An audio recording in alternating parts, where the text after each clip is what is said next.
안녕하세요. 비블리아의 이익상입니다. 안녕하세요. 이리누입니다. 네, 오늘은 무조건 기도는 끝납니다. 그러니까요. 지금 확실합니다. 아비멜렉도 끝낼 겁니다. 아비멜렉 못 끝내죠. 끝낼 수 있습니다. 그래요? 빨리빨리 가면 할 수 있습니다. 제가 중간에 많이 브레이크를 걸고 싶지만 오늘 노엘이 생일이니까 제가 좀 참아보겠습니다. 네, 한번 가보겠습니다. 네. 우리 지난 시간에 이제 전쟁하는 이야기 나왔고요. 네. 세바와 살문나 잡았어요. 그리고 죽였죠. 그렇죠. 그리고 난 다음에 오렙과 스웹은 에브라임 사람들이 잡았고 세바와 살문나는 이제 기드온의 용사들이 잡았어요. 네. 총 인원이 약 13만 5천 명의 사람이 기드온의 군대와 싸운 거죠. 네. 300명과. 네. 근데 전부 다 전멸했다라고 네. 생각하시면 될 것 같아요. 자, 이제부터 이제 문제가 시작이 되는 겁니다. 왜냐하면 이렇게 기드온이 이기고 나니까 네. 그때 이스라엘 사람들이 8장 22절입니다. 네. 기드온에게 이르되 뭐라고 이야기하냐면 우리를 미디안의 손에서 구원하셨으니까 당신과 당신의 아들 그리고 당신의 손자가 우리를 다스리소서 하는지라. 무슨 뜻일까요? 제가 생각하기로는 기드온이 이스라엘한테 영웅인 거예요. 그렇죠. 그러니까 어쨌든 이 영웅도 인간이기 때문에 언젠가 끝이 있을 거고, 근데 이스라엘이 느끼기에는 이게 기드온의 어떤 승리처럼 여겨지니까 기드온이 끝나면은 이 승리도 끝날 거다라고 이스라엘 사람들이 불안했던 것 같아요. 정답입니다. 전쟁은 누가 이겼다고요? 하나님이 이겼죠. 하나님이 이겼어요. 이스라엘 백성들에게는 누가 영웅이 됐죠? 기드온. 그렇죠. 그러면 기드온이 뭐라고 여기서 반응을 해야 되는 거죠? 아닙니다. 내가 한 게 아닙니다. 그쵸. 하나님이 하신 전쟁입니다. 네. 하나님이 싸우셨습니다. 네. 상식적으로 여러분 생각해 보세요. 13만 5천 명과 300명이 싸웠습니다. 네. 누가 이길까요? 네. 당연히 13만 5천 명이 이기겠죠. 300명이 이길 거라고 상상하시는 분은 여기 한 분도 안 계실 겁니다. 그런데 우리가 이기고 돌아왔습니다. 네. 그러니까 하나님이 하신 겁니다. 라고 말을 해야 되지 않을까요? 그래서 23절에 그렇게 얘기했어요. 뭐라고요? 23절이 이제 세 번역으로 보면 조금 더 와닿는데 네. 기드온이 이렇게 말합니다. 나는 여러분을 다스리지 않을 것입니다. 네. 나의 아들도 여러분을 다스리지 않을 것입니다. 네. 오직 주님께서 여러분을 다스리실 것입니다. 네. 라고 기드온 얘기해요. 네, 그리고 24절에 기드온은 말을 계속하였다. 예, 세 번역으로 했어요. 한번 읽어볼게요. 네. 여러분에게 한 가지 청이 있습니다. 각 사람이 얻은 전리품 가운데서 귀고리 하나씩을 나에게 주십시오. 미디안군은 이스라엘 사람들이므로 모두 금 귀고리를 달고 있었다. 네, 좋습니다. 네, 그 다음에 쭉 밑으로 내려가요. 네, 계속 읽어보세요. 25절부터 7절까지. 네, 이게 세 번역으로 읽으면 좀 더 와닿아서 세 번역으로 읽겠습니다. 네, 세 번역으로. 그들은 기꺼이 드리겠습니다 하고 말하면서 겉옷을 펴고 저마다 전리품 가운데서 귀고리 하나씩을 거기에 던졌다. 그의 요청으로 들어온 금 귀고리의 무게가 금 1700세겔이나 되었다. 그 밖에도 초승달 모양의 장식품과 폐물들, 미디안 왕들이 입었던 자주색 옷과 낙타 목에 둘렀던 사슬이 있었다. 기드온은 이것들을 가지고 에봇 하나를 만들어 자기가 사는 오브라 성읍에 두었다.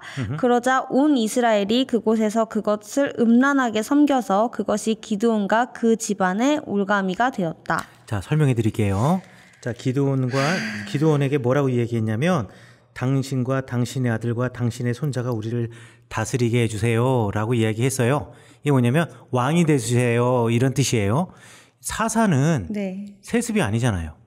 하나님의 영이 임해야지만 사사가 되는 거잖아요. 그쵸. 그렇죠. 그쵸. 그런데 지금 당신과 당신의 아들과 당신의 손자가 우리를 다스리소서라고 이야기를 했잖아요. 그러니까 이것은 뭐냐면 왕이 되달라라는 또 다른 표현인 거예요. 그렇죠. 다스리는 건 왕이니까. 그렇죠. 그때 기드온이 내가 너희들을 다스리지 않으리라. 그러니까 나는 아닙니다. 하나님만이 다스리지 않으시겠습니까? 요거는 그냥 형식적으로 하는 말. 그러니까 밑에 너무 그렇죠. 그 다음으로 제가 이제 설명해 드릴게요. 네. 자, 그런데 요청할 게 있어요. 뭐가 있냐면 전리품으로 다 하나씩 챙기신 거 있으시죠? 그 중에서 귀고리 그거 좀 나한테 하나씩 다 줘요. 하고 나니까 몇이냐면 1700세겔이라고 이야기해요. 네. 이게 세겔이 시대마다 무게 단위가 다 다릅니다. 네. 그런데 대략 한 10g 정도라고 생각을 한다면 1700세겔이면은 17kg이에요. 17kg? 네. 그러니까 금 17kg이면 이거 엄청난 거예요. 자, 그런데 그것만이 아니에요. 그 외에 초승달 장식들을 가져갔대요. 자, 초승달 장식이 어디에 나오냐면 잠깐만요. 달라고 하는 상대가 그러니까 이스라엘인 거죠? 그렇죠. 사람들이 전리품 가져간 거잖아요. 그러니까 이스라엘한테 이거 금을 요구하고 있는 거잖아요. 그렇죠? 그렇죠. 그러니까 전쟁이 끝났잖아요. 네. 전쟁을 하고 이제 13만 5천 명이 전부 다 길바닥에 널브러졌어요. 그럼 그 사람들이 널브러졌구나 하고 그냥 가는 게 아니라 그 사람들이 있는 거 다 이제 털어 가야 될 거 아니에요. 그러니까 사람들마다 병사들이 이스라엘 사람들이 다 털어 간 거예요. 네. 그것 중에서 네. 지금 금 귀걸이씨 하나씩 내놓으세요. 생각해보세요. 금 귀걸이가 제가 뭐 귀걸이를 해본 적이 없어서 모르겠지만 여기 뭐 몇 그램이나 쓸 수 있어요? 그거 모르겠어요. 귀에 얼마나 걸 수 있는지. 그렇죠. 하여간에 그게 몇 그램이 될지 모르겠지만 네. 이 사람들은 기본적으로 귀걸이를 하고 다니는 사람들이라고 성경에서 말하고 있거든요. 네. 13만 5천 명이면 개수가 13만 5천 개라고 쳐봐요. 네. 17kg 되겠죠. 예, 아무리 험블하게 생각해도. 그래서 17kg. 그다음에 초승달 장식 가져갔다 그랬어요. 네. 자, 초승달 장식 어디 있는 거냐면 21절에 보면 네. 기드온이 일어나 세바와 살문나를 죽이고 그들의 낙타 목에 있던 초승달 장식들을 떼어서 가지니라. 낙타들 목에 초승달 장식들을 하고 있었대요. 네. 그러면 낙타 보신 적 있어요? 낙타 본 적 있죠? 엄청나게 크죠? 네. 엄청난 큰 낙타 목에 실목걸이 하고 다녔을까요? 저거 더 크고 두꺼운 목걸이 아니겠어요? 그럴 것 같아요. 초승달 네. 뭐 손톱만한 거 하고 다녔을까요? 낙타의 사이즈를 봤을 때는 꽤 큰 거를 했겠죠. 네. 13만 5천 명이 다 낙타를 탔다라고 말할 수는 없겠지만 그래도 많은 수가 낙타를 탔다고 한다면 그 낙타마다 그 초승달 장식이 있다라고 생각해 보세요. 그러면 그 양이 얼마나 되겠어요? 어마어마하겠죠? 네. 자, 그 다음에 폐물들을 달래요. 네. 그래서 폐물이 뭔지는 모르겠지만 또 줘요. 엄청 화려할 것 같아요. 폐물이니까. 그렇죠. 네. 그 다음에 왕들이 입었던 자색 의복과 그들의 낙타의 목에 둘렀던 이 사슬, 금사슬이겠죠? 여기서 포커스는 왕들이 입었던 자색 의복을 왜 달라 그랬을까? 우리가 생각해 봐야 돼요. 나 왕은 내가 무슨 왕 하면서 왕이 입는 옷을 달라 그래요. 그리고 내가 무슨 왕 하면서 마치 고대 근동의 왕처럼 네. 지금 백성들로부터 전리품을 요구하고 자기 몫을 요구하고 있는 거예요. 그러니까 실제로 말만 자기가 왕 안 하겠다는 얘기지 챙길 건 지금 다 챙기고 있는 거예요. 그러게요. 그러니까 기드온은 사실 왕이 되고 싶었던 사람이에요. 이 기드온이 왕이 되고 싶었다라는 것을 어떻게 알 수 있느냐? 고대 왕들이 했던 일을 그대로 하고 있어요. 자, 기드온이 아내가 많아서 몸에서 낳은 아들이 70명이었대요. 여인 혼자서 70명 낳기 힘들어요. 그렇죠. 여러 명의 첩이 있었겠죠. 그렇죠. 네. 첩이라는 표현보다 여러 명의 아내를 두고 있었겠죠. 아내, 네. 네. 아내. 여러 명의 아내를 두고 있었겠죠. 네. 한 아내가 처음부터 뭐 열심히 낳아서 한 여인당 12명 낳았다 쳐요. 야, 12명 낳는 것도 쉽지 않아. 그렇죠? 엄청 나요, 근데. 12명 경년으로 낳나치 해도 24년간 낳아야지 12명이야. 그렇죠. 그러니까 너무 많으니까 한 명당 10명 낳았다고 쳐요. 10명도 많은데. 그래? 그럼 몇 명 정도가 좋을 것 같아? 한 6명? 6명? 네. 6명 너무한다. 너무 많아. 왜냐면 저희 할머니들 보면은 지금도 유대인들 종교인 마을에 가면은요. 네. 한 8명 정도 나는 건 일도 아니야. 그래요? 그럼 10명이라고 쳐볼까요? 그럼 10명이라고 쳐요. 네. 10명 낳는데 10명이 다 아들일까? 그렇진 않겠죠. 그렇죠. 딸도 있겠죠. 네. 그럼 뭐 1대1 해서 반이라고 쳐요. 네. 그럼 여인 한 명당 낳을 수 있는 아들의 수가 5이라고 쳤을 때 네네. 도대체 여인이 몇이라는 거예요. 죄송합니다. 산수를 하게 해서. 14명이 되겠죠. 네, 14명. 최소한 부인이 14이었다. 이거는 왕들이 하는 거예요. 그쵸. 이스라엘에 이런 사람이 없어요. 그러니까 왕은 아니라 그러면서 왕 코스프레는 다 하고 있는 거예요. 게다가 플러스 기드온이 금을 가지고 네. 에봇을 만들어서 자기 성읍 오브라에 두었대요. 에봇이 뭐예요? 제사장이 입는 옷입니다. 옷? 네. 옷을 근데 금으로 만드나요? 옷의 장식. 네. 약간 파라오가 입는 의상 같은 뭐 그런 거 생각하면 될까요? 예, 그런 거 생각하시면 될 것 같아요. 그런 거 생각하시면 될 것 같은데요. 네. 그 에봇은 제사장이 입는 거예요. 기드온은 어느 지파 사람이라고요? 므낫세. 그 므낫세 사람 제사장 될 수 있어요, 없어요? 없죠. 없지요. 그럼 이 에봇은 누가 입으려고? 그러게요. 그러니까 이 기드온은요, 왕이 되고 싶었던 사람이고 동시에 제사장이 되고 싶었던 사람이에요. 그럼 왜 그렇게 제사장이 되고 싶었을까? 아버지를 보니 아버지 요아스 집에 바알 제단이 있을 때 네. 장사 잘 됐거든요. 그쵸. 우리 집 먹고 살만하고 먹고 살만한 정도가 아니라 지역 유지됐잖아요. 자, 근데 이제 바알 제단은 내가 허물어 버렸고 여호와 하나님 내가 따르고 섬기노라고 이야기했잖아요. 여호와 하나님만 섬기는 사람이 되었잖아요. 그럼 이제는 누굴 섬겨야 돼? 여호와 하나님 섬겨야 되죠. 그럼 그 제단이 우리 집에 있으면 훨씬 좋겠죠? 그리고 내가 제사장하면 훨씬 낫겠죠? 그러니까 이 사람은 왕도 되고 싶었고 제사장도 되고 싶었던 사람. 성경에 단 한 명도 존재하지 않았던 정치와 종교를 모두 싹쓸이하고 싶었던 사람이 기드온이었다 라고 말할 수가 있는 거죠. 그러니까 기드온은요 최악이에요. 지금 사사들 중에 최악으로 가고 있는 사람이에요. 그러니까 마지막이 참. 게다가 아내만 있었던 게 아니에요. 네. 첩도 있었어요. 그러니까요. 이게 아내가 예를 들어서 이제 그 여종 하가를 당신과 잠자리를 같이 하게 하소서 사례가 이야기했잖아요. 네. 여종 하갈은 첩이 아니에요. 아내예요. 그러니까 첩이었다가 아내가 된 거 아닌가요? 아니죠. 여종이었다가 아내가 된 거죠. 그러니까 여종, 첩, 아내가 다 다른 거죠, 세 개가? 그렇죠. 그렇죠. 여종이었다 아내가 된 거죠. 첩이라는 것은 그쵸. 일리걸 와이프잖아요. 종은 서번트고. 그러게요. 그렇죠. 그쵸. 그렇잖아요. 그러니까 하갈은 종이었다가 아브라함과 이제 결혼함으로 아내가 된 거예요. 이해가시죠? 네. 그럼 첩은 뭘까요? 여기서 말한 첩은 진짜 첩이에요. 첩이라는 말은 뭐냐면 합법적이지 않은 결혼 관계라는 뜻이에요. 그러면 이스라엘 사람들 가운데 합법적이지 않은 결혼 관계라고 한다면 이방인들과의 결혼 내지는 기생과 관계를 맺어서 나중에 이 사람이 집안 식구 중에 하나로 들어온다거나 이런 식으로 되면 이게 첩이라는 표현을 쓰거든요. 아내만 있었던 것이 아니라 첩도 가지고 있었어요. 그러니 이 사람 도대체 뭐냐라는 거죠. 그리고 그 첩, 특별히 세겜 출신의 첩에게 아들을 낳았는데 그 아들의 이름을 뭐라고 지었냐면 아비멜렉이라고 이름을 주었어요. 이 이름 뜻 나의 아버지는 왕이다. 그 비블리아의 저번 편에서 들었던 것 같아요. 그렇죠. 그러니까 이 아비멜렉이라고 하는 아들이 가지고 있는 이름이 내 아버지가 왕이래요. 그럼 내 아버지가 누구예요?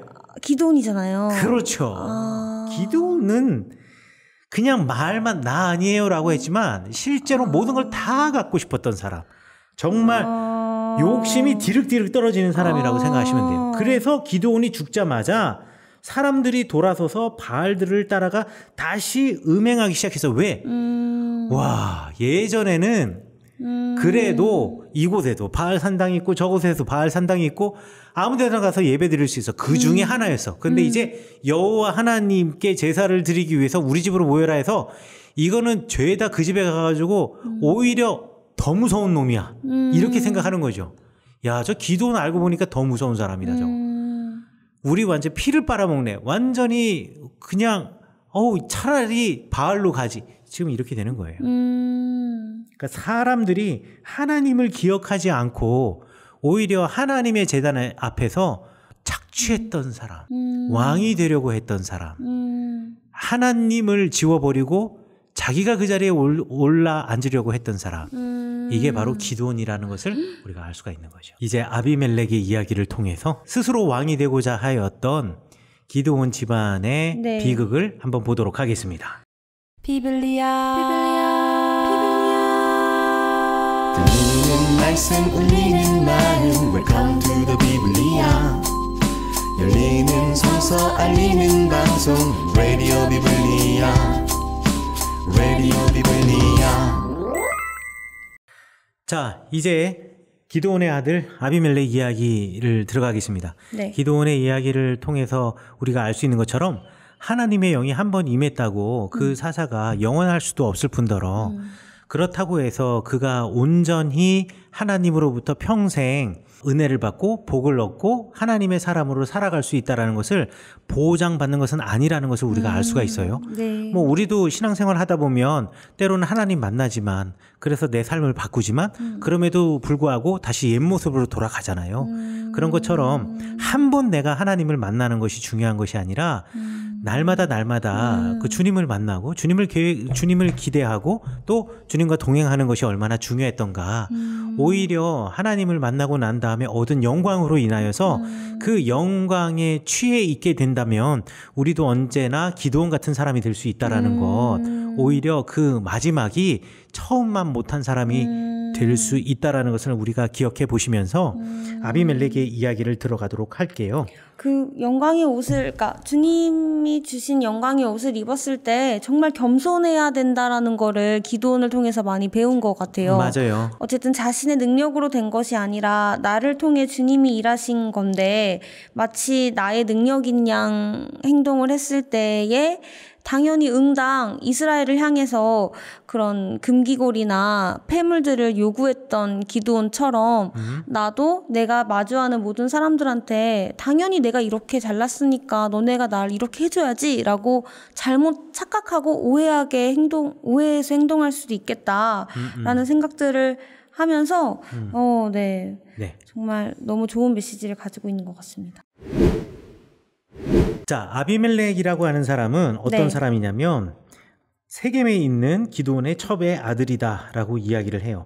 자, 그러면 왜 세겜에 있는 여인과 기드온이 결혼하게 되었을까? 우리가 한 번쯤 이제 궁금해 할 수밖에 없을 텐데 특별히 또 세겜이라고 이름을 붙여놓은 것으로 보아서 이제 여러 가지 이 설명이 있어요. 대략 이제 3가지 설명이 있는데 첫 번째는 이제 므낫세 지파와 에브라임 지파의 연합을 위해서 왜냐하면 아까 전쟁을 하면서 에브라임 지파가 대단히 강력한 지파라는 것을 우리가 알게 됐잖아요. 그리고 에브라임 지파를 무시할 수는 없어요. 그리고 므낫세 지파와 에브라임 지파는 둘 다 요셉의 아들들이에요. 그렇기 때문에 므낫세 지파와 에브라임 지파가 사실 힘을 합치면 겁날 게 없어요.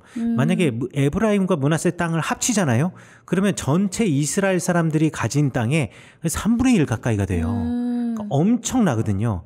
그래서 이 사람들이 서로 연합을 하기 위해서 일부러 에브라임 땅인 세겜에 이게 또 세겜이 에브라임 땅인지 므낫세 땅인지 요거 이제 질문하실 분들이 계실 수 있겠지만 그때 달라요. 어찌되었든 세겜이 에브라임 땅이었던 적도 있었으니까 에브라임 땅 세겜에 있는 여인과 결혼함으로 므낫세와 세겜이 정치적으로 결탁한 것이다. 이렇게 이제 말하는 사람이 있고요. 두 번째는 이제 첫 번째와 비슷하긴 한데요. 가나안 땅의 안정을 위해서 그렇게 했다라고 말하는 사람도 있어요. 왜냐하면 이제 땅의 크기만 보아도 제가 므낫세와 에브라임 합치면 뭐 전체 이스라엘 땅의 3분의 1이 넘는다라고 이야기를 했는데 이렇게 둘이 힘을 합치게 되면 사실 가나안 땅에 있는 12지파 거의 제패하는 거거든요. 뭐 실질적으로 제패하고 있기도 했지만 그런데에다가 가장 강력한 2개의 지파가 서로 싸우게 된다면 지난번 전쟁처럼 싸우게 된다면 그러면 좀 서로 간에 손해보지 않겠어요? 그러니까 정치적인 안정을 위해서 그랬을 것이다 라고 이제 주장하는 사람도 있어요. 근데 그 기드온이 어쨌든 아들이 엄청 많았잖아요. 근데 그 중에서 이제 아비멜렉이 그 다음을 잇게 된 뭐 결정적인 이유나 뭐 그런 거 있었을까요? 아비멜렉이 그 뒤를 이은 결정적인 이유, 기드온을 이은 그 이야기가 바로 뒤에 나옵니다. 나와요? 예. 안 읽었구나. 딱 걸렸어. 읽었는데 제대로 안 읽었나 봐요. 9장에 나오는데. 9장에 나와요. 9장 보고 있는데 지금. 자, 어찌되었든 중간에 끊었으니까 세 번째 이야기 할게요. 자, 근데 첫 번째, 두 번째의 이야기를 기준으로 만약에 결혼 관계를 이야기했다면 결정적으로 문제가 있어요. 만약에 그래서 세겜 여인과 결혼을 했다면 그 여인은 첩이 아니라 아내가 돼야 되는 거예요. 첩이라고 하는 것은 제가 일리걸 메리지라 그랬잖아요.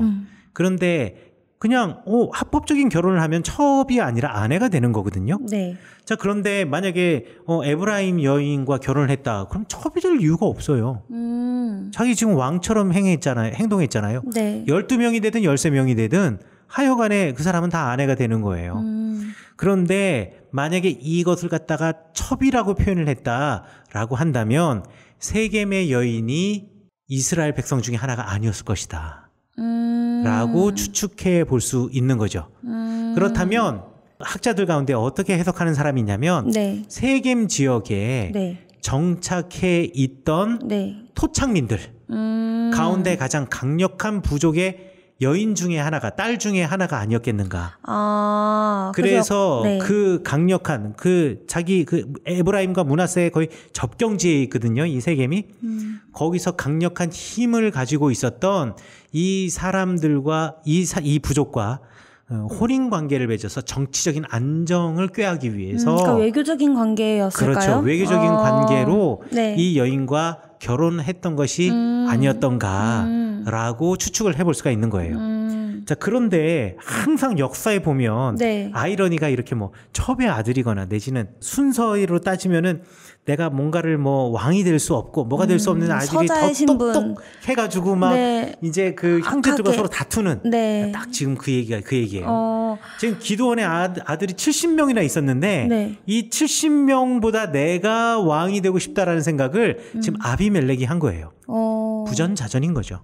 아버지의 피는 아비멜렉이 받은 것 같아요. 그리고 뭔가 아비멜렉의 이름을 지어줬던 그런 그 엄마의 심정도 너의 아빠는 왕이야. 아빠의 심정도.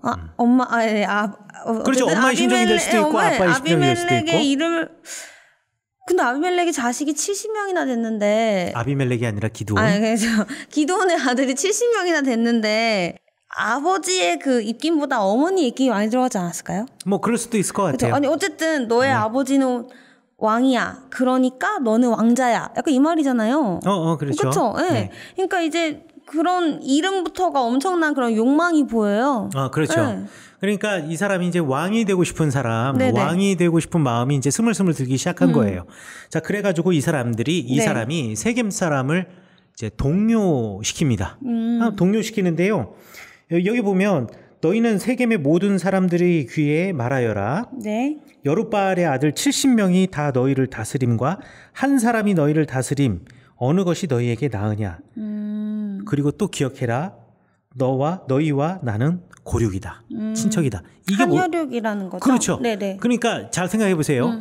아마도 이제 세 번째 띠어리에 의하면 네. 세겜에 있었던 이스라엘 사람이 아니라 거대한 부족의 족장의 딸 중에 하나였을 것이고 그와 기드온이 결혼해서 외교적인 관계, 정치적인 관계를 맺은 것이고 그런데 그 사람이 이스라엘 백성이 아니므로 그 여인은 아내가 되지 못하고 첩이 됐고 그리고 아비멜렉은 서자가 됐어요. 그 서자가 아비멜렉이 지금 세겜에 가서 자 이제 기드온 죽었고 그리고 뻔히 돌아가는 거 봐. 기드온이 그동안 왕처럼 행동했어. 그러면 지금 분위기상 그 아들 중에 하나가 기드온의 권력을 가지고 이제 이 땅을 다스릴 텐데 또 70명의 그 기드온의 아들들이 좋으니 아니면 내가 좋으니 지금 그 얘기하고 있는 거예요. 그런데 잘 생각해봐. 그들은 100% 이스라엘 사람이야. 너희들과는 전혀 관계없는 사람이지. 그런데 나는 너희들의 친척이야. 우리 엄마가 너희 부족의 족장 누구의 딸이잖아. 그러니까 내가 다스리는 게 훨씬 낫지 않을까? 지금 그 얘기를 하고 있는 거예요. 그래가지고 그들이 생각하니까 그거 꽤 괜찮을 것 같거든요. 그래서 그 사람들 땅에 있었던 바알브릿 신전에서 네. 은 70개를 꺼내다가 사람들 그러니까 이 맨 처음엔 아비멜렉에게 주었고 그 아비멜렉이 방탕하고 경박한 사람들이라고 했는데 방탕하고 경박한 사람 말고 그냥 이 한 단어로 충분한 암살자들에게 주어서 70명이라 그랬잖아요. 한 명당 은 한 덩이씩 가서 죽이고 오는 거죠. 자 거기서 요담이 살아난 겁니다. 예, 요담이 살아난. 아까 질문에 대답이 됐죠? 네. 예, 어떻게 왕이 되는지. 자, 그런데 세겜 사람들이 그때 밀로 모든 족속이 모여서, 그러니까 세겜의 모든 사람들과 밀로의 모든 족속이 모여서, 여기서 밀로라는 말은 네. 지역이라기보다는 밀로는 이제 일종의 그 망대가 있는, 그러니까 밀로라는 말 자체가 망대라는 의미를 가지고 있거든요. 그래서 망대를 가지고 있는 마을이라고 생각하시면 될 것 같아요. 그 망대가 세겜의 모든 사람들과 망대가 있는 마을 사람들 모든 족속이 모여서 세겜에 있는 상수리 나무 기둥 곁에서 아비멜렉을 드디어 왕으로 삼았다. 드디어 왕이라는 말이 여기 나옵니다. 네. 뭐 이거는 근데 대단한 일이 아니에요. 그동안 왕처럼 기드온이 해왔기 때문에 네, 그쵸. 그리고 어차피 그 아들은 왕이 될 거라고 생각을 했어요. 왕이지만 왕이라고 말하지 못하다가 드디어 이제 왕이라고 이름을 말하고 대관식이 벌어진 거죠. 이때 요담이 그 산 위에 올라가서 비유의 이야기를 합니다. 그래서 이제 그 구절에 보면은 네. 갑자기 나무들이 막 나와요. 감람나무가 그들에게 이르되 내게 있는 나의 기름은 하나님과 사람을 영화롭게 하나니 내가 어찌 그것을 버리고 가서 나무들 위에 우쭐대리요 한지라. 하면 그 밑에 또 나무들이 또 무화과 나무에게 이르되 너는 와서 우리 위에 왕이 되라 하매 하니까 또 밑에 보면 무화과 나무가 그들에게 이르되 나의 단 것과 나의 아름다운 열매를 내가 어찌 버리고 가서 나무들 위에 우쭐대리요 한지라. 그럼 또 밑에 나무들이 또 포도나무에게 이르되 너는 와서 우리 위에 왕이 되라 하매. 그럼 그 밑에 포도나무가 그들에게 이르되 하나님과 사람을 기쁘게 하는 내 포도주를 내가 어찌 버리고 가서 나무들 위에 우쭐대리요 한지라. 이에 모든 나무가 가시나무에게 이르되 너는 와서 우리 위에 왕이 되라 하매. 계속 나무가 나오거든요. 마지막으로 가시나무가 나무들에게 이르되 만일 너희가 참으로 내게 기름을 부어 너희 위에 왕으로 삼겠거든 와서 내 그늘에 피하라. 그리하지 아니하면 불이 가시나무에서 나와서 레바논의 백향목을 사를 것이니라 하였느니라. 여기가 약간 요한계시록 읽는 것처럼 엄청난 자꾸 나무들끼리 대화를 하고 있어가지고 예. 잘 이해가 안 가요. 그렇죠. 비유로 지금 말하고 있는 거니까. 네, 엄청난 비유. 일단 이게 뭔가요? 그리심산에서 이제 요담이 한 비유의 이야기잖아요. 연설을 비유로 지금 이야기를 했어요. 네. 비유를 했다라는 것은 그 비유하는 객체가 가리키는 무언가 상징되는 게 있다라는 얘기겠죠. 그러니까 정치적인 메시지가 있는 건가요? 그렇게 정치적인 메시지라고 하는 것은 뭐 쉽게 말해서는 이걸 정치적인 메시지라고 이야기해야 될지는 모르겠지만 너희들이 세우려고 하는 아비에셀이 우리에게 아무런 도움도 주지 않는 가시나무 같은 존재이다. 가시나무가 감람나무처럼 열매를 우리에게, 무화과 나무처럼 우리에게 열매를, 포도나무처럼 우리에게 열매를 주어서 우리의 갈증을 내지는 우리의 떨어진 당을 내지는 뭐 우리에게 기름을 주거나 이렇게 하지 않지 않냐. 아비멜렉이 꼭 그 짝이다. 그런데 너희들이 그 사람을 지금 왕으로 섬기는데 또 그러면 그 불이 그 가시나무에게서 나와서 아름다운 나무들마저 다 사르게 될 것이다. 이렇게 이야기를 하는 그걸 정치적이라고 해야 되나요? 하여튼 요런 이야기일 수도 있겠고요. 그다음에 이 랍비들이 또 다른 방식으로 아주 재밌게 랍비들이 이거 해주셨나요? 네, 요거 이제 비유 설명하는 것도 이 랍비들이 또 전문 아니겠습니까? 그래서 라쉬라고 하는 그 중세 랍비가 이걸 갖다 뭐라고 설명했냐면 이 감람나무는 유다 지파를 상징한다. 왜냐하면 예레미야 11장 16절에 보면은요, 이 유다를 감람나무라고 이야기를 해요. 근데 그 감람나무 유다를 상징한다면 유다 지파의 사사가 누구였냐? 온니엘이었다라는 거예요. 두 번째 무화과 나무라고 했잖아요. 무화과 나무는 예전에는 설탕 대용의 나무가 무화과 열매였어요. 그렇기 때문에 달달한 꿀과 같은, 그렇죠. 꿀벌이잖아요. 그래서 이거 드보라를 상징한다라고 생각했고요. 그다음에 포도나무는 말이죠. 창세기 49장에 보면 저거 알죠? 너는 담장 너머로 뻗은 나무. 그 포도나무. 담장 나무. 예. 그 요셉 족속을 이야기하는 거예요. 요셉 족속이 누구냐? 에브라임과 므낫세거든요. 그때 기드온이 므낫세 지파 사람이에요. 그러니까 지금 이 비유가 말하는 것은 너 앞에 있었던 이스라엘의 지도자들을 봐라. 온니엘, 드보라, 그다음에 기드온, 너보다 다 뛰어난 사람이었는데 그들이 왕이 되려고 했던가. 물론 기드온은 조금 예외적일 수 있겠지만 그러나 라쉬가 생각하기에는 너희 전에 있었던 사사들은 한 번도 스스로 왕이 되려고 하지 않았다. 그런데 너는 그들보다도 못한 첩의 아들이면서 그리고 사람을 대량으로 학살한 학살자로서 네가 이스라엘의 왕이 되고자 한다는 것이 과연 합당한 일이냐라는 것을 지적하는 것이 바로 이 요담의 연설이다라고 이제 사람들이 이야기를 하죠. 아, 이게 그 요담의 저주인 건가요? 그러면? 그렇죠. 요담의 저주가 되겠죠. 어찌되었든 근데 네. 아비멜렉은 왕이 되었어요. 네. 그런데 악한 영이 세겜 사람들에게 임해요. 그래서 이 사람들이 아비멜렉에 대해서 슬슬 이제 기분 나빠하기 시작하는 거예요. 그리고 아비멜렉의 지도력에 대해서 만족하지 못하는 겁니다. 그럴 수밖에 없는 게 아비멜렉이 정치를 배웠다면 네. 그리고 왕으로서의 삶을 배웠다면 누구한테 배웠겠어요? 기드온한테 배웠겠죠. 네. 그렇다면 아비멜렉도 기드온과 똑같이 했을 거란 말이죠. 그쵸. 그러니까 혼자서 잘 먹고 잘 살고 그리고 혼자서 정치와 종교를 전부 다 틀어잡으려고 했겠죠. 그러니까 이 세겜 사람들이 아비멜렉을 이제 죽이고자 하는 또 암살하고자 하려고 하는 그런 마음을 품어요. 자, 이때 가알이라고 하는 사람이 등장을 해요. 네. 이 가알이라는 사람이 누군지에 대해서는 아주 구체적으로 설명되어 있지는 않아요. 그런데 28절에 보면 야, 우리가 도대체 아비멜렉이 뭐 하는 사람이길래 우리가 아비멜렉을 섬기겠느냐. 네. 여룻바알의 아들 아니냐. 이 말은 뭐냐면 그들은 온전한 세겜 사람이 아니라는 거예요. 절반만 세겜 사람이라는 거죠. 어머니는 세겜 사람인 게 분명하지만 절반은 이스라엘 사람 아니냐. 그리고 그의 신복은 스불이라고 하는 사람이 아니냐.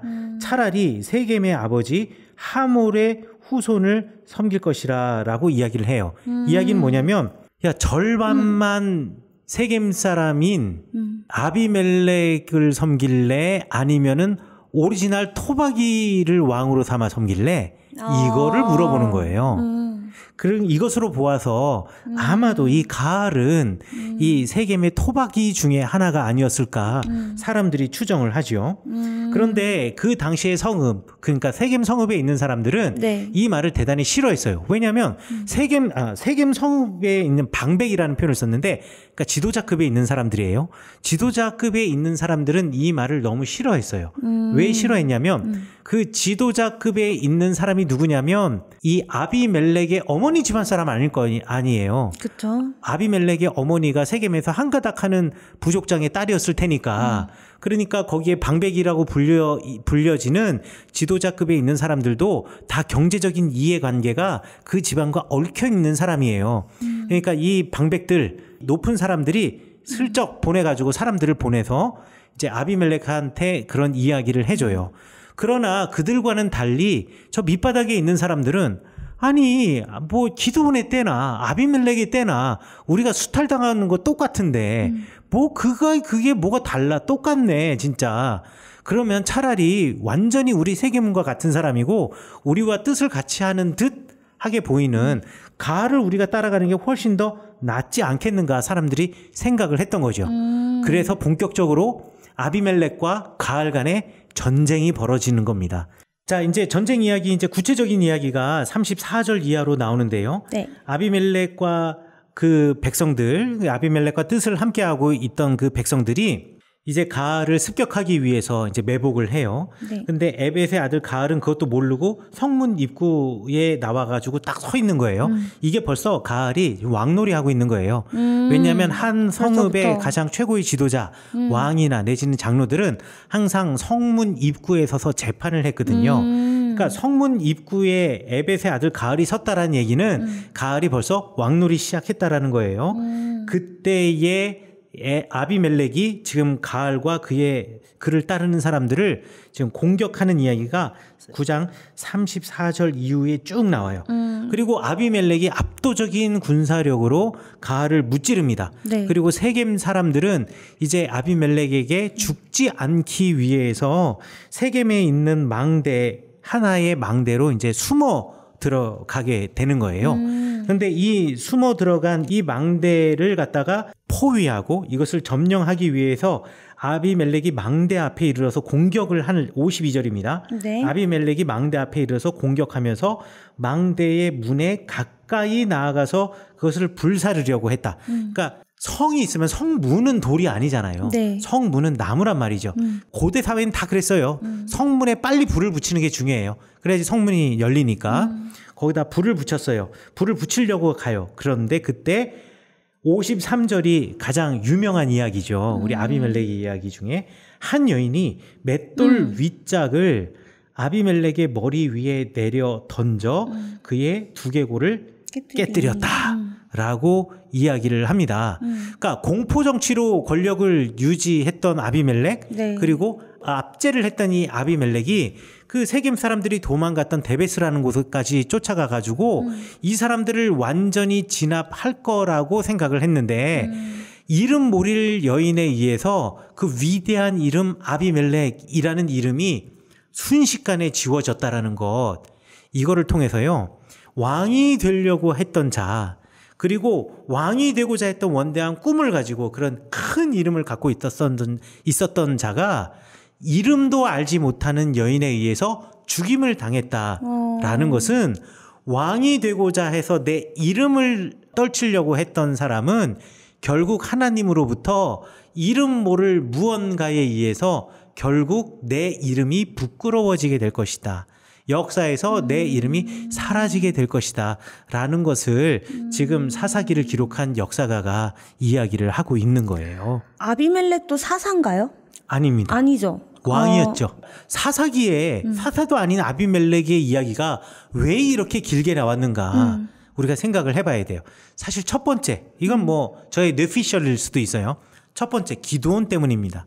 왕이 되려고 했던 기드온, 왕놀이 했던 기드온, 그리고 그 왕놀이를 보고 배웠던 그 아들이 진짜 실제로 왕이 되었던, 사실 이스라엘 역사에 있어서 어떤 면에서는 최초의 왕이라고 말할 수 있어요. 스스로 왕이라고 불렀으니까. 왕이 되었던 그 아비멜렉. 사사들의 이야기 가운데 집어넣어서 사사들의 그 시대가 모두가 하나님을 왕으로 섬기지 않고 스스로 왕이 되려고 했던 시대였다라는 것, 그리고 그 시대에서 실제로 왕이 되려고 하였던 사람, 그 사람의 참혹한 미래와 마지막 인생의 결과를 보여주기 위해서 사사도 아닌 아비멜렉을 그 사이에 끼워 넣었던 것이 아니었던가라고 우리가 생각해 볼 수가 있는 거고요. 사사들의 역사로 따지자고 한다면 그 이전까지 사사는 자, 사사로서의 아주 스탠다드를 보여주는 아주 최고 정점에 있었던 사람들이 드디어 내리막길을 타기 시작하는 그 이야기를 통해서 이 사사기를 기록한 역사가는 그 내리막길의 미래와 그 내리막길의 결과가 어떻게 될까라는 것을 서론 삼아서 아주 장엄하게 써놓은 것이다. 이렇게 길게 써놓은 것이다. 라고 우리가 생각할 수가 있는 거죠. 그러면 우리 사사 아비멜렉의 이야기를 여기까지 정리하면 될까요? 네. 그럼 다음 하겠습니다. 시간에는 그 돌라, 야일, 입다를 뭐 한꺼번에 하실 건가요? 예, 돌라, 야일, 입다 이야기 한꺼번에 하려고 합니다. 가능한가요? 저번에 삼갈도 한 절이었는데 네. 꽤나 30분 정도 됐단 말이죠. 돌라하고 야일이 걱정되는구나. 네, 돌라는 이제 두 절인데 네. 네, 이걸 여기서 이제 어떤 게 나올지가 또 네. 돌라하고 야일 묶어서 한 15분 정도 그래요? 할 수 있습니다. 15분 알겠습니다. 예, 제가 뭐 이렇게 할 말이 많지 않습니다. 그래요? 네. 저 잘 몰라요. 알겠습니다. 그래서 입다 이야기 네. 연결해서 네. 우리 갈 수 있지 않을까. 알겠습니다. 그래서 입다 이야기를 한 2개 정도로 끊어서 하면 네. 되지 않을까라고 생각을 합니다. 입다 다음은 삼손이고 그렇죠. 이제 막바지로 가죠. 미가. 그럼 끝이네요, 이제. 왜 입다 아니구나. 다음에 삼손이라고 얘기해요? 입다 다음에 입산하고 압돈도 있잖아요. 엘론도 있어요. 입산, 엘론, 압돈. 제가 삼손까지만 삼손 빨리 갔으면 좋겠어요. 제가 삼손이랑 그 들릴라 또 삼손도 얘기를 되게 좋아해요? 좋아하는 건 아닌데 그 자극적인 얘기들이 청소년기 때 저에게 좀 충격적이었거든요. 성경에도 이런 얘기들이 써 있을 수 있구나라고. 성경은 그렇게 충격적인 얘기가 없는데? 너무 약간 뭐라 그래야지 상상한 거 아니에요? 아니 상상 안 했어요. 상상 안 했는데 제 청소년기 때 제가 이렇게 자료를 보면서 설교를 들었어요. PPT 자료. 저희가 청소년부 때 그 전도사님께서 그 전도사님 성함이 전도사님이었나? 어쨌든 그 전도사님께서 그 PPT 자료물을 활용하셔가지고 이거 삐 처리해야 되는 거지? 전도사님 성함이 정확히 안 전도사님께서 PPT 자료로 설교를 하셨는데 그 PPT 자료가 너무 야했어요. 아, 약간, 네. 의상도 그렇고 여러모로 야했다. 아, 그렇구나. 네, 그래서 기억이 난다. 사실 성경에 이렇게 야한 얘기 없어요. 네, 그래서 다시 한번 파보는 걸로. 알겠습니다. 네. 그래서 우리 오늘 기드온과 아비멜렉의 이야기 네. 마치고요. 우리 다음 시간에 네. 돌라와 야일 그리고 입다의 이야기로 만나보도록 네, 하겠습니다. 알겠습니다. 밤 늦은 시간 지금 거의 11시 다 돼갑니다. 그러게요. 네. 수고했습니다. 네, 수고하셨습니다. 감사합니다. 감사합니다.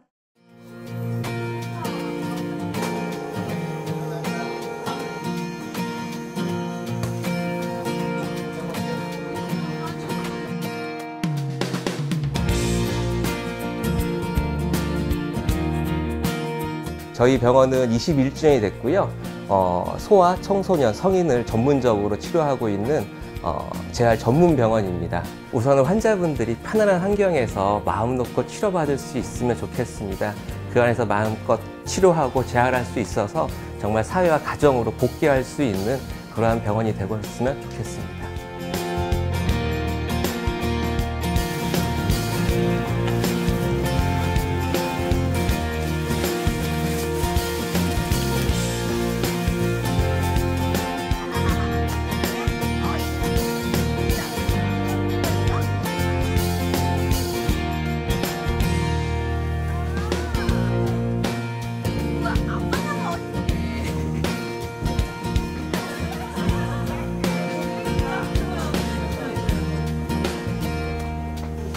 저희 아이는 이제 강직이 되게 심한 아이여가지고 이렇게 딱딱한 바닥에서 누워있는 것보다는 아무래도 이런 쿠션 같은 데 누워있으면 그런 부분이 좀 줄어드는 부분도 있고 편해 하더라고요. 확실히 이제 그런 자극 같은 것도 톡 안기는 느낌이 있어서 그런 건지.